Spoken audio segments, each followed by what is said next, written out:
महाराज जी, चोरी करने के आपने बहुत सारे प्रकार बताए थे कि सड़क पर कोई चीज पड़ी है वो भी एक उसी के अंतर्गत आती है अगर हम उसको उठा के ले जाते हैं। तो महाराज जी, सड़क पर 500 रुपये पड़े थे, मैंने इंतजार किया, वहां कोई आया नहीं, तो मैंने उठाए और उसको गाँवों को चारा डाल दिया। महाराज जी, हाँ, इसमें ये कोई दंड बढ़िया, विधान तो नहीं है? ये बढ़िया नहीं, ये बढ़िया किया। ऐसा बढ़िया किसी धर्म कार्य में लगा दीजिए। तो आपने अच्छा किया कि 500 रुपया उठाया और गौओं को चारा डाल दिया, तो जिसका रुपया उसका भी मंगल होगा और आपका भी मंगल होगा।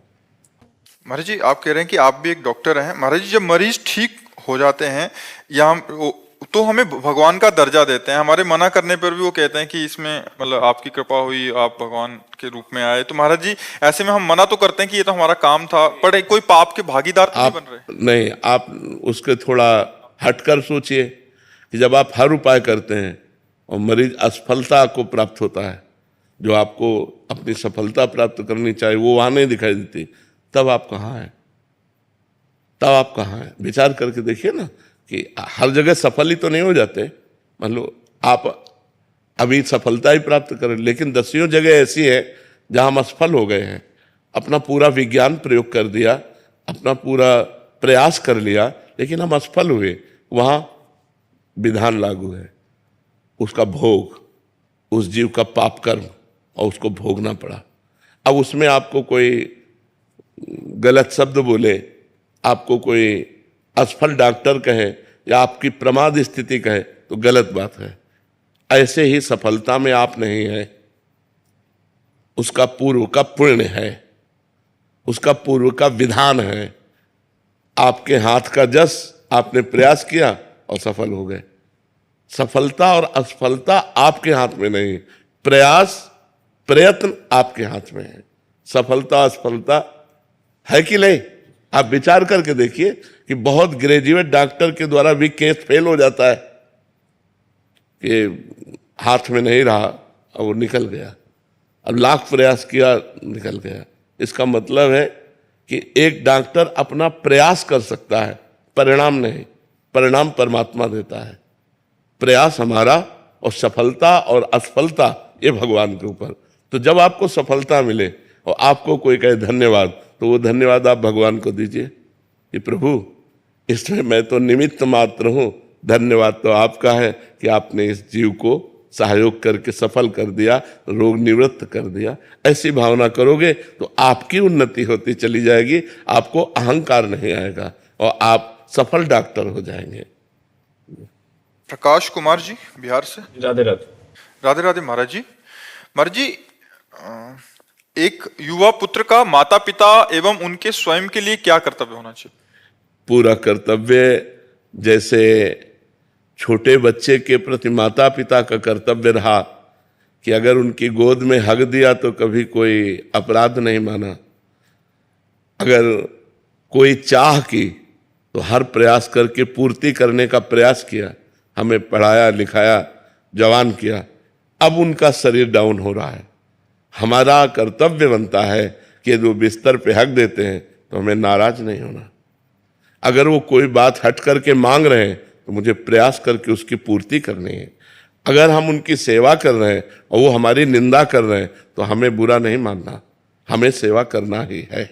जैसे कई माता पिता ऐसे होते हैं जिनकी बुद्धि विचलित हो जाती है, अब वो रिश्ते नातेदार आते हैं, वो निंदा करते हैं बहू की, बेटे की, जबकि वो बहू बेटा प्राणपन से सेवा में लगा है, ईमानदारी से सेवा कर रहा है, फिर भी वो इसकी निंदा करते हैं तो बहू बेटा विचलित हो जाते हैं। फिर वो सेवा में त्रुटि कर देते हैं, फिर वो कड़वे शब्द बोलने लगते हैं, यहाँ तक कि इतना अपने बुद्धि को शासन में नहीं ले पाते को मारपीट भी कर देते हैं, वो त्याग भी कर देते हैं माता पिता का। ऐसा नहीं करना चाहिए।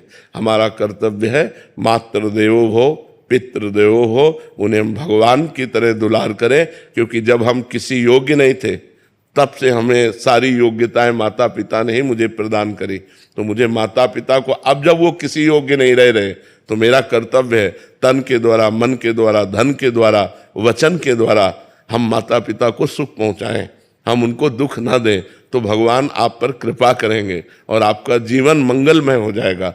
जिसके माता पिता दुख पाते हैं तो चाहे वो जितना ग्रेजुएट हो, चाहे जितने उन्नतिशील हो, बुढ़ापे में दुख प्राप्त करेगा। जिसके पिता आह भर के रो रहे हैं तो पुत्र सुखी हो जाएगा?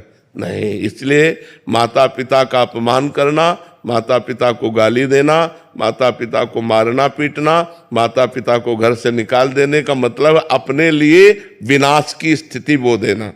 चाहे जितना बुरा व्यवहार करें, वो गाली दें, वो मारे, वो पीटे, वो सब उपद्रव करें, हमें चुपचाप सहना चाहिए और समय पे उनको भोजन देना चाहिए, समय पे औषधि देना चाहिए, समय पे उनके शौच स्नान का सहयोग करना चाहिए। हमें जब तक उनका शरीर है उनकी सेवा करनी ही चाहिए।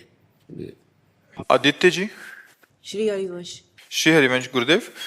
महाराज जी कृपया मार्गदर्शन करें कि हम अपने गुरुदेव में ये दृढ़ और अखंड भाव कैसे लाएं कि गुरुदेव भगवान का रूप है या प्रिय प्रीतम है। हम मुख से तो ये कहते हैं परंतु भीतर कहीं ना कहीं मन में मनुष्य भाव रह जाता है। हाँ, वैसे सब भगवान के स्वरूप ही हैं, लेकिन जब तक हमारा मन पवित्र नहीं होगा तब तक गुरुदेव साक्षात परब्रह्म है ऐसा अनुभव नहीं होगा। गुरुर् ब्रह्मा गुरुर्विष्णु गुरुर्देव महेश्वरा गुरु साक्षात परब्रह्म तस्मै श्री गुरुवे नमः, ये निर्मल मन में आता है।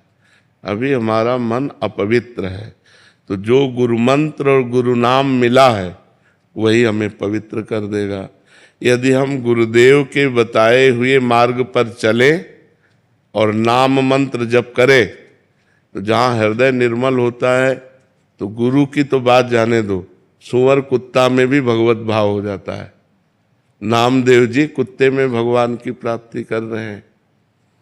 चराचर जगत भगवान ही बने हुए हैं। मत्ता परतरम नान्यत किंचिदस्ति धनंजय, मेरे सिवा किंचन मात्र कुछ नहीं। तो देखो कहाँ अनुभव में आ रहा है, अनुभव में आता है स्त्री पुरुष, अच्छा बुरा, जड़ चैतन्य, ऐसा अनुभव में आ रहा है। तो हमारा मलिन अनुभव है, हमारा जो मन है, हमारी जो बुद्धि है अभी अपवित्र है। भोगों का सेवन करने से मन बुद्धि अपवित्र हो जाती है और भगवान का चिंतन करने से मन बुद्धि पवित्र हो जाता है। और पवित्र मन में आता है अखंड मंडलाकारम व्याप्तमेन चराचरम तत्पदम दर्शितमेन तस्मै श्री गुरु। सब में गुरु विराजमान है। अखंड मंडलाकारम व्याप्तम एन चराचरम, चर और अचर, जड़ और चैतन्य सब गुरुदेव स्वरूप है। ये पवित्र बुद्धि, अपने गुरुदेव में परब्रह्म भाव तो बात जाने दो, जड़ चैतन्य में परब्रह्म भाव आ जाता है जब हृदय निर्मल हो जाता है। तो निर्मल हृदय करने के लिए ही गुरु मंत्र मिलता है।